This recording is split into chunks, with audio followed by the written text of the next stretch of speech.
18 ஆண்டுகளுக்கு பிறகு Royal Challengers Bangalore அணி ஐபிஎல் கோப்பையை வென்றிருக்கிறது. இந்த வெற்றி கொண்டாட்டம் என்பது ஒரு துயரமான ஒரு சம்பவமாகவே உருவெடுத்திருக்கிறது. 11 உயிர்களை, அப்பாவி உயிர்களை பலிகொண்டு இந்த பெங்களூர் அணியின் வெற்றி கொண்டாட்டம் என்பது நிகழ்ந்திருக்கிறது. நாடு முழுக்கவே இது ஒரு மிகப்பெரிய ஒரு சோகத்தை ஏற்படுத்தி இருக்கிறது என்றே நாம் சொல்ல வேண்டும். உண்மையாக இந்த விவகாரத்தை பொறுத்தவரையில் யார் பொறுப்பு என்ற ஒரு ஒற்றை கேள்வி எழுந்திருக்கிறது. கர்நாடக அரசு, காவல்துறை மற்றும் அங்கு கட்டுக்கடங்காமல் அதீத ஆர்வத்தில், இன்னும் சொல்ல போனால் வெறியில் கூடியிருந்த ரசிகர்கள் தற்போது தங்களது இன்னுயிரை இழந்திருக்கக்கூடிய ஒரு சோக நிகழ்வு நடந்திருக்கிறது. ஒட்டுமொத்தமாக இந்த விவகாரத்திற்கு யார் பொறுப்பு, அனைத்து தரப்பு கோணத்தில் இருந்தும் நாம் தற்போது இந்த சிறப்பு நேரலையில் பேச இருக்கிறோம். நம்மோடு பரத் இணைந்திருக்கிறார். அவரிடமும் இது குறித்து பல்வேறு விஷயங்களையும் தொடர்ந்து பேச நாம் கேட்கலாம். பரத், இப்ப பெங்களூர்ல நடைபெற்ற அந்த வெற்றி கொண்டாட்டம் ஒரு பெரிய ஒரு சோகமான, இந்தியா மட்டுமல்ல உலகெங்கும் இருக்கக்கூடிய ஒரு விளையாட்டு ஆர்வலர்களுக்கு ஒரு சோகமான ஒரு விஷயத்தையே, ஒரு உணர்வே இது கொடுத்திருக்கு. முதல்ல இது எங்க ஆரம்பிச்சு எப்படியான ஒரு சோகமா முடிஞ்சிருக்கு அப்படின்னு நம்ம பார்க்கலாம். நம்ம அன்னைக்கு பேசிக்கிட்டு இருந்தோம்.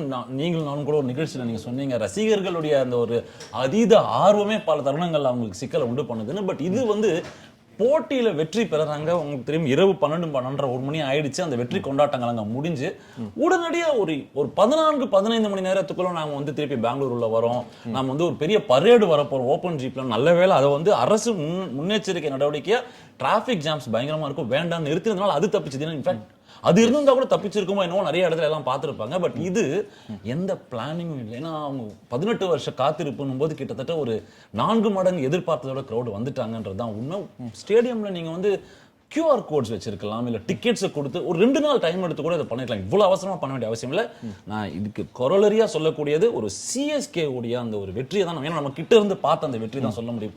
5 முறை கப்படிச்சிருக்கோம். ஒரு தடவை கூட 100-150 பேருக்கு மேல சூழ்ந்ததே கிடையாது. ஏன்னா அந்த கப்பு வரதும் தெரியாது, எங்க எடுத்துட்டு போய் வைக்கிறாங்கன்றதும் தெரியாது. ஒரே ஒரு முறை ஒரு சிறப்பு விழா நடந்தது, முதல்வர் கூட அது கலந்துட்டு, அது உள்ளரங்க விழா, அழைப்பிதழ் கொடுக்கப்பட்டு ரொம்ப ஆர்கனைஸா நடந்துச்சு. ஸோ இது மாப் விஷயம் தான். ஜெயிச்சிருச்சு, கொண்டாட்டம். பேரிகேட்ஸ் இல்லைன்றாங்க. அவங்களுக்கு எந்த விதமான ஒரே ஒரு விஷயம் தான், வெற்றி கோப்பையோட வரோம், நாங்க எல்லாம் கொண்டாடலாம் வாங்க. இது மட்டுமே வைரலா பறிச்சு. இன்னைக்கு சோசியல் மீடியா யுகம், உங்களுக்கும் அதுல டவுட்டே இல்லை. ஒரே ஒரு மெசேஜ், ஒரு 500 ஃபார்வர்ட், 1000 ஃபார்வர்ட், சோசியல் மீடியால கொண்டாட்டங்கள். அந்த ஈசாலா கப் நம்ம டேக் தான் அவங்களுக்கு பெரிய டிபேக்கில் கொடுத்துருச்சோன்னு நான் பார்க்குறேன். பட் இது நம்ம ஊருக்கு புதுசு. நம்ம இங்கிலீஷ் பிரீமியர் லீக்லயோ இல்ல சவுத் அமெரிக்கன் ஃபுட்பால்லயோ பாத்தீங்கன்னா ஸ்டேடியம்ல இறப்பது, ஸ்டேடியம் வாசல்ல கொத்தாக மக்கள் இறப்பதுன்றது, அதாவது sport is such a frenzy மூட கிரியேட் பண்ணிடுதுன்றதான் நாம பார்க்கிறோம்.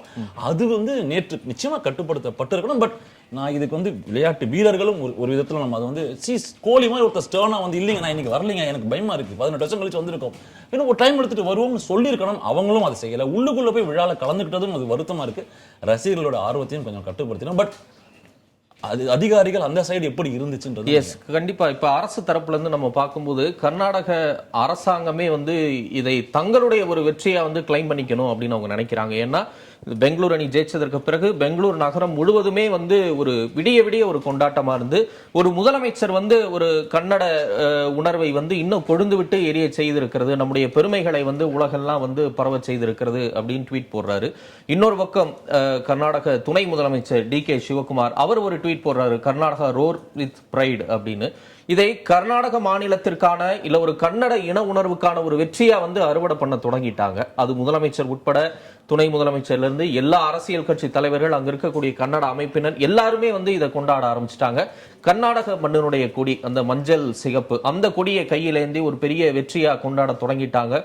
சொன்ன மாதிரி இந்த ஈசாலா கப் நம்தே அப்படிங்கிறது ஒரு விளையாட்டு ஆர்வம் இருக்கலாம், அதீத ஆர்வம் கூட ஏற்றுக்கொள்ளத்தக்கது, ஒரு வெறியா மாற தொடங்கிருச்சு அந்த இடத்துல.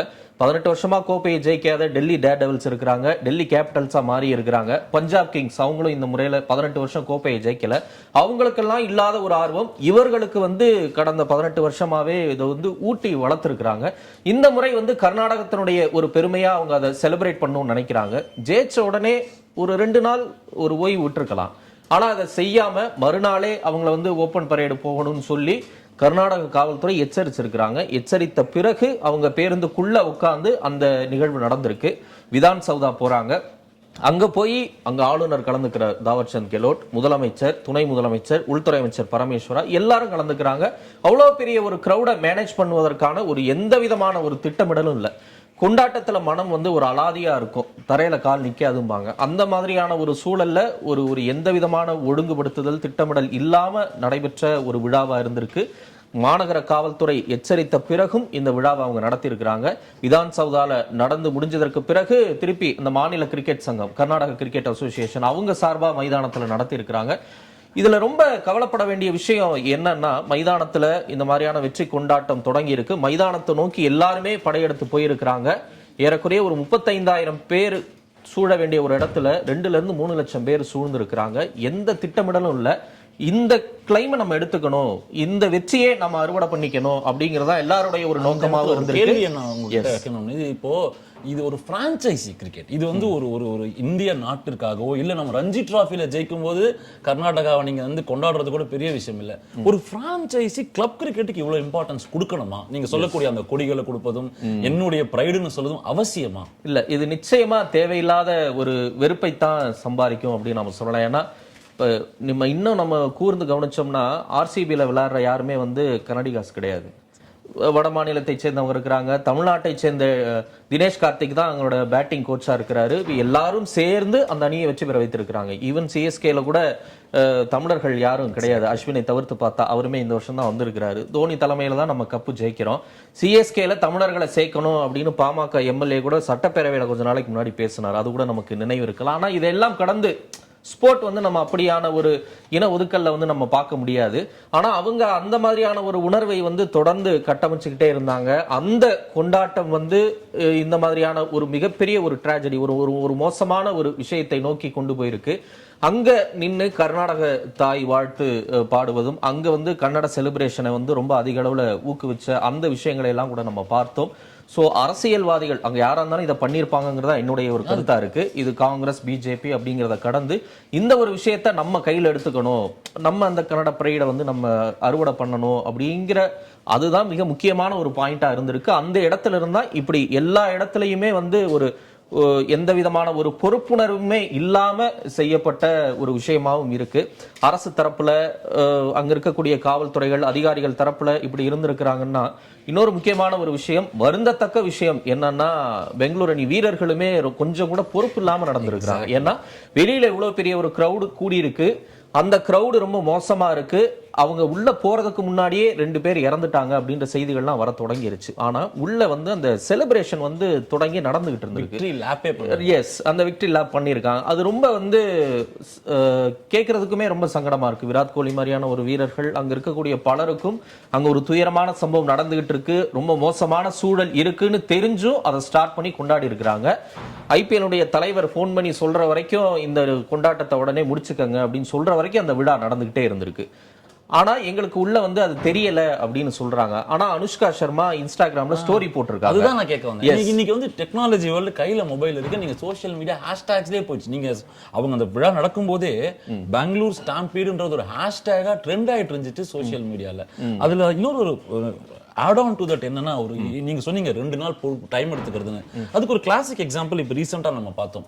வேர்ல்ட் கப் T20 ஜெயிக்கிறோம், கோப்பையோட இந்தியன் டீம் ஓபன் ஜீப்ல பாம்பேல வராங்க. இதை விட பெரிய கிரௌடு, அங்க 4 லட்சம் 5 லட்சம் கூடின கிரௌடு, எந்த பிசுறும் இல்லாம அவங்க வந்து பரேடு போறாங்க, கிரவுண்டுக்குள்ள வராங்க, ஃபங்க்ஷன் நடத்தி முடிச்சிட்டும் போறாங்க. They should have taken example from that, என்ன பண்ணிருக்காங்கன்னு. ஸோ அந்த முன்னேற்பாடு அதிகாரிகள் செய்த தவறுக்கு இன்னைக்கு ரசிகர்கள் பலியாயிட்டாங்கன்ற வருத்தம். ஏன்னா அது எந்த அதிகாரியா இருந்தாலும் எந்த அரசா இருந்தாலும் முன்கூட்டி பிளானிங் இல்லையா? ஏன்னா உங்களுக்கு பேரிகேட்ஸே இல்லைன்னு சொல்லும்போது குழந்தை இறந்து அதை தூக்கிட்டு போற காட்சிகள் பார்க்கும்போது நிஜமாவே ஸ்போர்ட் மேலே நமக்கு ஒரு கோபம் வருது அந்த இடத்துல. எஸ், அதான் அந்த வீரர்களுக்குமே அந்த ஒரு பொறுப்புணர்வு இல்லை, கூட போனவங்களுக்கும் அந்த பொறுப்புணர்வு இல்லை. எப்படியா அந்த கொண்டாட்டத்தின் மீது தான் அவங்களுடைய கண் இருந்திருக்கு. ரொம்ப அழுத்தம் வந்தவொடனே அந்த விழாவை சீக்கிரம் முடிச்சுட்டாங்க. நீங்க சொன்னதுல ஒரு விஷயம், இப்ப அதிகாரிகள் அரசாங்கம் இந்த விஷயத்தை சரியா கையாண்டு இருக்கணும் திட்டமிடுதலோட. ஆனா செய்யாம எல்லாருமே வந்து இதை கை கழுவி விட்டு நடுவை பார்த்துக்கிட்டு இருக்கிறாங்க. இன்ஃபேக்ட் கர்நாடக முதலமைச்சர் சித்தராமையாட்ட பிரஸ் பீப்புள் நம்ம ஜேர்னலிஸ்ட் கொஸ்டின் கேட்கும்போது அவர் ரொம்ப ஆவேசப்படுறாரு. கொஞ்சம் அமைதியா இருக்க மாட்டீங்களா அப்படின்னு கேட்கிறாரு. இது என்ன விதமான ஒரு அணுகுமுறைன்னு தெரியல. ஏன்னா இந்தியா முழுக்க இந்த மாதிரிலாம் நடந்துகிட்டு இருக்கு, இது மட்டும் நடக்கல அப்படிங்கிற துணியில அவர் ஒரு பதிலை கொடுக்கிறாரு. ஒரு பக்கம் இவர் DK சிவகுமார் மன்னிப்பு கேட்கிறாரு. இவர் வந்து இந்த மாதிரியான மன்னிப்பு கேட்டு வருத்தம் தெரிவிச்சு நிவாரணம் அறிவிச்சாலும் கோபப்படுறாரு. சோ இது என்ன மாதிரியான ஒரு அணுகுமுறை அப்படிங்கிறது ஒரு கொஸ்டின் இருக்கு. இதற்கு அப்பாற்பட்டு குழந்தைகள், பெண்கள், சிறுவர்கள்லாம் போயிருக்கிறாங்க. நம்ம ரசிகர்களுக்குமே அந்த வந்து இந்த கிரிக்கெட் வெறிங்கிறது வந்து ரொம்ப அதிக அளவுல ஊட்டப்பட்டிருக்கு. இன்ஃபேக்ட் நீங்க பஞ்சாப் ஜெயிச்சு பஞ்சாப் முதலமைச்சர் பகவந்த் மான் இப்படி எல்லாம் பண்ணிருப்பாரா அப்படின்னா அதற்கான வாய்ப்புகள் ரொம்ப குறைவு. இப்படியான ஒரு நெருக்கடியை உண்டாக்கி இருக்குமா அப்படிங்கிறது ரொம்ப ஒரு வாய்ப்பு குறைவு. அப்ப இந்த பெங்களூர்ல இருக்கக்கூடிய இப்படியான ஒரு உணர்வை தூண்டி அங்க இருக்கக்கூடிய ஒரு பொறுப்புணர்வும் இல்ல, அங்க இருக்கக்கூடிய அதீத வெறியும் வந்து இப்படியான ஒரு உயிர் பலி ரொம்ப ஒரு சோகமான விஷயத்துக்கு கூட்டிட்டு போயிருக்கு. இந்த ஐபிஎல் இன்னொரு பிரச்சனை என்னன்னா, உங்களுக்கு unlike other forms of cricket, நீங்க ஒரு ஒன் டே கிரிக்கெட்டோ இல்ல நேஷன்ஸ் விளையாடக்கூடிய கிரிக்கெட்ல நீங்க பல போட்டிகள் சமீபத்தில் கவர் பண்ணுவீங்க, பார்த்துருப்பீங்க. ஐபிஎல் கிரிக்கெட்டை தாண்டி அது ஒரு செலிபிரேட்டரி மூடா மாறுது. குழந்தைகளும் பெண்களும் அதிக அளவில் இருக்காங்க. அதாவது 7 மணிக்கு தொடங்கிய போட்டி 12 மணி 1 மணிக்கு முடிஞ்சாலும் அந்த கூட்டம் என்பது கலையாம இருக்கு. அதனாலதான் இந்த வெற்றியின் இதுல கூட பாத்தீங்கன்னா பெண்களும் சரிவேகத்துல வந்து கலந்துக்கிறது, இந்த ஒரு அந்த ஒரு எக்ஸிபிரன்ஸ் இருக்கு அந்த இடத்துல. காரணம் என்னன்னா, இது கிரிக்கெட்டை தாண்டி இதை வந்து ஒரு என்டர்டைன்மெண்டா பொழுதுபோக்கா அந்த மாதிரி இடத்துக்கு நகர்த்தினது தான் இன்னைக்கு அது ஆபத்தா முடிஞ்சிருச்சு. ஏன்னா கட்டுக்கடங்காத கூட்டம் இங்கேயும் வந்து ஒரு செலிபிரேட்டரி மூட தாண்டி அந்த தருணத்துல நான் இருந்தேன், புகைப்படம் எடுக்கணும், நான் சோசியல் மீடியால வரணும், நிறைய பேர் போட்டோஸ் ரீல்ஸ் எடுத்துக்கிட்டு இருந்தாங்க. அதுதான் அதுவும் இன்னைக்கு அந்த ஒரு சிக்கல் இந்த இதுல கொடுத்துருச்சு. எஸ், டெஃபினட்டா. அது இங்க இன்றைய தலைமுறை அதை வந்து உணர்றாங்களா அப்படிங்கறதும் ஒரு கேள்வியா இருக்கு. ஏன்னா இப்ப நீங்க T20 வேர்ல்டு கப் ஜெயிக்கிறீங்க, இந்தியா வேர்ல்டு கப் தோக்குது, அதை விட ஒரு பெரிய இம்பாக்ட் கொடுக்கக்கூடிய ஒரு விஷயமா IPL இன்னைக்கு உருமாறிடுச்சு. குறிப்பா 2023ல வந்து CSK வந்து வின் பண்றாங்க. வின் பண்ணும்போது அங்க இருக்கக்கூடிய அட்மாஸ்பியரை பார்த்தீங்கன்னா அப்படிப்பட்ட ஒரு அட்மாஸ்பியர், குழந்தைங்க அழுகுறாங்க, அப்படியான ஒரு உணர்வு கொடுக்கு. அதுவே என்னை பொறுத்த வரைக்கும் ஒரு அதீத ஒரு உணர்வு தான். இருந்தாலும் இப்படியான ஒரு வெறித்தனமான உணர்வுங்கிறது வந்து ரசிகர்களும் கிரிக்கெட் ஆர்வலர்களும் கொஞ்சம் குறைச்சிக்கிட்டா நல்லது அப்படின்னு நான் நினைக்கிறேன். இந்த சமயத்துல இன்னொரு விஷயத்தையும் நம்ம கவனத்துல எடுத்துக்கணும் நான் நினைக்கிறேன். சென்னை கிரவுட், சென்னை ஒரு நாலேஜபிள் கிரிக்கெட் கிரவுட், ஒரு ஸ்போர்ட்ஸ் கிரவுட் அப்படின்னா நிச்சயமா சென்னை மக்கள் அதுல எந்த விதமான மாற்று கருத்து இல்ல. நம்மளை பெருமையா சொல்லிக்கணும்னு அவசியம் இல்ல. நம்மை பற்றிய பெருமைகளை மற்ற உலக நாட்டுல இருந்து வந்த வீரர்களே சொல்லியிருப்பாங்க. நம்ம எல்லாருக்கும் நினைவு இருக்கலாம், 1997 சைத் அன்வர் 194 அடிச்சாரு சென்னையில. நமக்கு எதிரி நாட்டு வீரர் தான் அவர். 194 ரன் அடிக்கிறாரு, 200 ரன்னை நோக்கி போய்கிட்டு இருக்கிறாரு. அவர் அந்த சமயத்துல அவுட் ஆனதும் ஒட்டுமொத்த சென்னை கிரவுடுமே எந்திரிச்சு கை தட்டுறாங்க, ஸ்டாண்டிங் ஓவேஷன் கொடுக்கறாங்க, வரவேற்கிறாங்க. அந்த மேட்ச்ல பாகிஸ்தான் வின் பண்ணதற்கு பிறகும் மக்கள் வந்து அவங்களை வந்து ஒரு சிறப்பான ஒரு ஸ்போர்ட்ஸ் அனுபவம் எனக்கு கிடைச்சிருக்கு அப்படின்னு சொல்லி எந்திரிச்சு வெற்றி பெற்ற பாகிஸ்தான் அணிக்கு வாழ்த்து தெரிவிக்கிறாங்க. வாசிம் அக்ரம் என்னோட மறக்க முடியாத ஒரு போட்டியில அந்த 97 சென்னை மேட்ச் வந்து குறிப்பிடுறாரு. After that 99 ஷாஹித் அஃப்ரிடி ஒரு பெட்டர் இன்னிங்ஸ் கொடுக்கறாரு. அந்த சமயத்துல டெண்டுல்கர் மட்டுமே போராடிட்டு இருக்காரு. இந்தியா அந்த மேட்ச்ல தோத்துருச்சு. இந்த பவுண்டரி லைன்ல நின்னு சலீம் மாலிக் வந்து சச்சின் டெண்டுல்கர் அவுட் ஆயிட்டா இந்தியா தோத்துருன்னு ரசிகர்களை பார்த்து கிண்டல் பண்றாரு. ஆனா யாரும் எந்த விதமான ரியாக்டும் பண்ணல. அந்த மேட்ச்ல இந்தியா தோக்குது, பாகிஸ்தான் ஜெயிக்குது. இருந்தாலும் நம்ம ரசிகர்கள் வந்து வரவேற்பு கொடுக்கக்கூடிய அந்த விஷயத்தையும் நம்ம பார்க்கிறோம். அப்ப சென்னையை பொறுத்த வரைக்கும் ஸ்போர்ட்ஸா பார்க்கக்கூடிய அந்த தன்மை இருக்கு. இப்பயும் அதே மாதிரி தான அந்த நிலை இருக்கு. இந்த போட்டிகளே எடுத்துப்போமே, ஒவ்வொரு அணியும் வந்து தொடர் தோல்விகளை சந்திச்சோம். டீம் ரொம்ப குழப்பமா இருந்தது. எந்த நிலையிலும் ஆவேசத்தின் உச்சத்துல யாருமே ட்விட்டர்ல போல கடினமான வார்த்தைகளை திட்டல, ஜோக்கா எடுத்துக்கிட்டாங்க. ஸ்போர்ட்டிவா மீம்ஸும் கிண்டல் கேலியுமான சில விஷயங்கள் செஞ்சாங்க. ஆனா விட்டு கொடுக்கல அணி. ஆனா அதுக்காக வந்து இதுவரைக்கும் ஜெயிச்சப்போ கூட ஏர்போர்ட் வாசல்ல ஒரு 500 பேர் போய் நிக்கிறது, இந்த CSK கொடியை ஆட்டி அவங்களை அப்படியே கத்துறது. அவங்களுக்கு கிரிக்கெட் எனக்கு அந்த 2 மணி நேரம் நீங்க விளையாடுனீங்க, ரசிச்ச, ரொம்ப நல்லா இருந்துச்சு. அதோட தான் நம்ம வந்து ஸ்போர்ட்டா பார்க்க தெரிஞ்ச, அதை அக்னாலேஜ் பண்ண தெரிஞ்ச கிரௌடா சென்னை இருக்கிறதுன்றது ரொம்ப பெருமை. இன்ஃபேக்ட் மும்பையும் அதே மாதிரி தான், 5 டைம் வின்னர்ஸ். இது வரைக்கும் நீங்க பார்த்திருப்பீங்க, அந்த ஸ்டேடியம் வாசல்ல சண்டை நடந்துச்சோ இல்ல அவங்க ரசிகர்கள் போய் இன்னொருத்தர் அடிச்ச மாதிரி. பட் இங்க ரசிகர்களே சில நேரங்கள்ல இருந்து எல்லை மீறாங்க. முந்தானே சில காட்சிகள் பார்த்திருப்பீங்க, ஒரு CSK பிளேயரோட ஃபேனோட சட்டையை ஜெர்சி வந்து கிழிச்சு போட்டு அது மேல வண்டியை ஓட்டுறாங்க. அது சில நேரங்கள்ல ரசிகர்களும் இந்த எல்லை கூட தாழ்றாங்க. பட் இது அது ஜஸ்டிஃபை பண்ண முடியாது. இது உயிரிழப்பு, இது மேனேஜ்மெண்ட் பண்ண மிஸ்டேக் தான். பட் இதெல்லாம் சேர்ந்த ஒரு கலவையா இருக்கு. கோலி மாதிரியான ஒரு மிகப்பெரிய வீரர் 18 வருஷம் விளையாடி இருக்கிறவர் should have taken a firm call. Dhoni பண்ணிருப்பாரான்னு நீங்க யோசிச்சீங்கன்னா, ரோஹித்தோ தோனியோ இந்த மாதிரி ஒரு கால் எடுத்து உடனடியாக அடுத்த 8 மணி நேரத்துல நான் பொட்டி தூக்கின்னு வரேன், நாங்க நின்று கொண்டாடுறேன் அப்படின்னு செஞ்சிருப்பாங்களான்றது ஒரு சின்ன கேள்வி. டெஃபினட்டா அதுல அந்த ஆர்சிபி நிர்வாகமும் கர்நாடக அரசாங்கமே இதை வந்து ஊக்குவிச்சாங்க. அவங்களுக்கு அந்த இது தேவைப்படுது போல, அதனால அப்படியான ஒரு ஊக்குவித்தல் அங்க நடந்திருக்கு. இங்கே அந்த மாதிரி சம்பவங்கள் நடக்கிறதே கிடையாது. இன்ஃபேக்ட் தோத்து போற மேட்ச்ல கூட இங்கே நம்ம எப்படி நம்ம செலிப்ரேட் பண்றோம். இன்ஃபேக்ட் நாங்க உங்களுக்கு நினைவு இருக்கலாம், அகமதாபாத்ல பாபர் ஆசம் ஐ திங்க் அவர் அவுட் ஆகி மேல போகும்போது ஜெய் ஸ்ரீராம் கோஷம் போட்டது ஒரு பெரிய இஷ்யூ ஆச்சு. உடனே வந்து அப்ப ஒரு பெரிய இது விளையாட்டை வந்து ஏன் விளையாட்டா பார்க்க முடியல அப்படின்னு சொல்லிட்டு சில நாட்களுக்கு பிறகு சென்னையில பாகிஸ்தான் வெர்சஸ் ஆப்கானிஸ்தான் மேட்ச் நடக்குது. ஆப்கானிஸ்தான் வின் பண்றாங்க. 23,000 பேர் அந்த மேட்சை பார்த்துருக்காங்க. சோ நம்மளுடைய எதிரி நாடு தான் இருந்தாலும் நம்ம அப்படி நினைக்கல. விளையாட்டா பார்க்கக்கூடிய அந்த ஒரு தன்மை இருந்திருக்கு. சோ ஆப்கானிஸ்தானுக்கும் அவங்க செலிப்ரேட் பண்ணியிருக்காங்க, பாகிஸ்தானுக்கும் நல்லா செலிப்ரேட் பண்ணியிருக்காங்க. டிஜே வந்து மியூசிக்லாம் போட்டு ஒரு பெரிய அளவுல பண்ணியிருக்காங்க. தோனி பலமுறை குறிப்பிட்டிருக்கிறாரு, சென்னை மாதிரியான ஒரு கிரௌடு வந்து நான் எங்கேயுமே பார்த்தது இல்லை அப்படின்னு. இது நம்ம தற்பெருமைக்காக சொல்ல வேண்டிய விஷயம் இல்ல. எஸ், ஒரு எக்ஸாம்பிள்ஸ் நம்ம இதை வந்து எடுத்துக்கணும் அப்படிங்கிறதுக்காக சொல்லக்கூடிய ஒரு விஷயம். இது சார்ந்த ஒரு விஷயம் என்ன அப்படின்னா, ஆர்சிபியை பொறுத்தவரை 18 ஆண்டுகளாக கோப்பையை ஜெயிக்காததுதான் இன்னைக்கு ரேடியா ஜெயிச்சிட்டோன்றதுனால எல்லாமே வேகமா பண்ணினோம் அந்த ஒரு எண்ணமா, இல்ல நம்மள மாதிரி தொடர் ஜெயிக்கக்கூடிய அணியா இருந்தா இது சாதாரணமா எடுத்துட்டு இருப்பாங்க? நீங்க அது எப்படி பார்க்கணும்? அது எஸ், இதுல வந்து முதல் தடவை ஜெயிக்கும் போது இருக்கக்கூடிய ஒரு அதீத கொண்டாட்ட உணர்வு, மனநிலை அப்படிங்கிறத நம்ம புரிஞ்சுக்க முடியுது. நான் தொடக்கத்திலே சொன்ன மாதிரி பஞ்சாப் இப்படி பண்ணியிருப்பாங்களா? வாய்ப்பு ரொம்ப குறைவு. டெல்லி கேபிட்டல்ஸ் ஜெயிச்சிருந்தா இப்படி பண்ணியிருப்பாங்களா? வாய்ப்பு ரொம்ப குறைவு. எல்எஸ்டி ஜெயிச்சிருந்தா இப்படி பண்ணியிருப்பாங்களா? அப்படிலாம் கிடையாது. ஜிடி கூட ஒரு டைம் கப் வின் பண்ணியிருக்காங்க. இந்த மாதிரிலாம் கிடையாது. ஸோ இதை வந்து ஈசாலா கப் நம்தேன்னு சொல்லி அந்த கன்னட ப்ரைடோட சேர்த்து முடிச்சு போட்ட அந்த விளைவு, அந்த இன வெறின்னு கூட இதை நம்ம சொல்ல முடியும். அந்த அளவுக்கான ஒரு நிலையை கொண்டு போயிட்டாங்க. அது வந்து ஒரு பெரிய ஆர்வத்தை ரசிகர்கள் மத்தியில் உண்டு பண்ணிருச்சு. இவங்களும் ஒரு எந்த விதமான ஒரு பொறுப்புணர்வும் இல்லாம, இது ஒரு மிகப்பெரிய நமக்கு பாடம். ஒரு பெரிய கூட்டத்தை, இந்த மாதிரியான ஒரு செலிப்ரேஷன் மூடோட இருக்கக்கூடிய ஒரு கூட்டத்தை எப்படி கட்டுப்படுத்தணும், இல்ல அதை எப்படி நம்ம முதல்ல கையாளணும், அப்படியே கொண்டாட்டத்துல எல்லாரையும் இந்த மாதிரியான கிரௌடை வந்து நம்ம கொண்டு போனா என்ன விதமான ஒரு மோசமான விளைவுகளை நம்ம சந்திக்க நேரிடும் அப்படிங்கிறதுக்கு ஒரு மிகப்பெரிய ஒரு எக்ஸாம்பிள் இந்த மாதிரியான ஒரு இன்சிடென்ட். இது மறுபடியும் இந்தியாவில் எந்த விதமான நகரங்களையும் இது நடக்கக்கூடாது அப்படிங்கிறதான் எல்லாருடைய ஒரு ஒட்டுமொத்த எதிர்பார்ப்பா இருக்கு. இதுல பொறுப்பேற்க வேண்டியவர்கள் நிச்சயமா தண்டிக்கப்படணும். நீதி விசாரணைக்கு உத்தரவிட்டிருக்கிறாங்க. கோர்ட்டும் சுமோட்டோவா இந்த வழக்கு எடுத்து விசாரிச்சுட்டு இருக்காங்க. சோ இந்த வழக்கு விசாரணையில சட்ட ரீதியான நடவடிக்கைகள்ல உரிய நியாயம் கிடைக்கணும், உரிய நீதி கிடைக்கணும் அப்படிங்கிறது நம்முடைய எதிர்பார்ப்பு. அதை தாண்டிய விஷயங்களா ரசிகர்கள், கிரிக்கெட் ரசிகர்களுக்கு சொல்லக்கூடியது, நமக்கு நம்ம பாடம் எடுக்க வேண்டிய தேவையில்லை. நம்ம வந்து யாதும் ஊரே யாவரும் கேளீர் தான். நமக்கு வந்து அது விளையாட்டுலயும் நம்ம பொருத்தி பார்க்கக்கூடிய ஒரு கூட்டமா தான் நம்ம இருக்கோம். அதனால அது நமக்கு பிரச்சனை இல்லை.